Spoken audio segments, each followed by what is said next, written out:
Hope on the bright side, what I'm talking about today is somewhere that I hope I can invite you to in the not too distant future. I read a really interesting book recently called 90% of Everything. And that's roughly, apparently, the volume of what we consume in this country. 90% of it is delivered on these things. This recently became a symbol of the vulnerability of our supply chains. This is the boat that was stuck in the middle of the Suez Canal recently. Maybe probably most of you recognize it. Fewer of you may realize that actually there was an instance of this kind of catastrophe closer to home.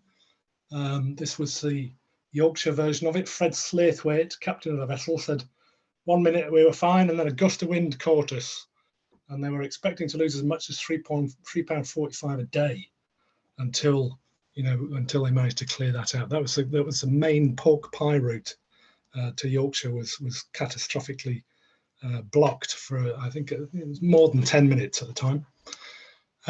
Joking aside, I think many of us can probably agree that the food system is broken, and it's not just the transportation side of it, which is really rather pathological.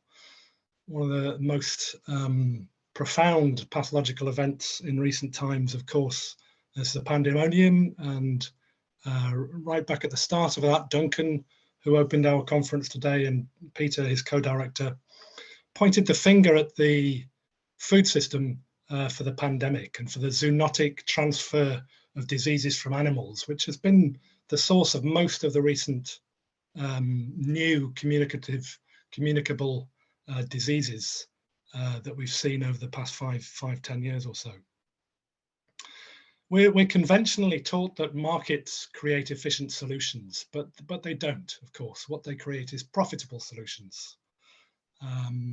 And when our global markets are controlled by a small number of huge organizations, all of whom are in competition, the logic of the system basically makes everything else secondary. If you've seen the film The Corporation or read Joel Bachan's lovely book, this will be very clear to you.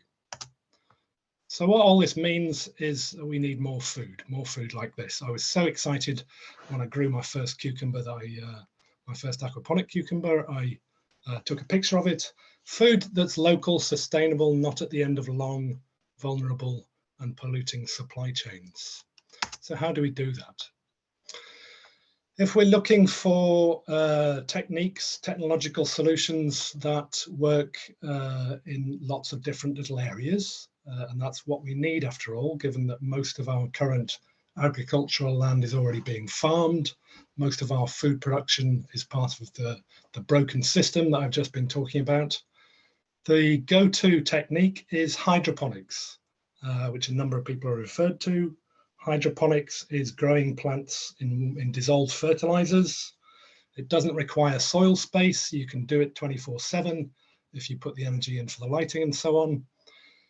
It's a highly productive technology. If you go into Tesco's or the Co-op, buy a lettuce or tomatoes, then quite often they've been grown at places like Thanet Earth, which is the pictures on the right there, a huge hydroponic facility in the south of England.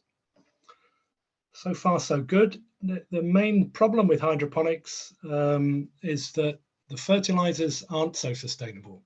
Fertilizers, either a natural resource like potash, which we have to dig out of the ground, it's running out, or it's created by very expensive energy intensive processes like the Haber-Bosch nitrogen fixation process. What we're working on with Regather at the Institute for Sustainable Food at the university is aquaponics. The aquaponics is very like hydroponics, but we replace the fertilizer with fish. So we have a closed loop water circulation system. There's a picture of a system designed by the UN's FAO down there. And what we have in that system is fish and plants living in symbiosis with a mystery third organism, which is bacteria, nitrifying bacteria. The fish, we feed them, the fish metabolize the food, they produce ammonia as waste. I often say that my mission is to save the world with fish poo. If you have an ammonia-rich environment sitting around with nothing eating that ammonia, then naturally occurring bacteria, that's our third organism, will colonize that environment. And that's what happens when we start up an aquaponic system. The bacteria translate the ammonia, the fish waste, to nitrates, and then nitrites and nitrates, and that's plant food. So the plants happily consume the nitrates, they clean the water clean water goes back to the fish. It's very minimal from the point of view of water use.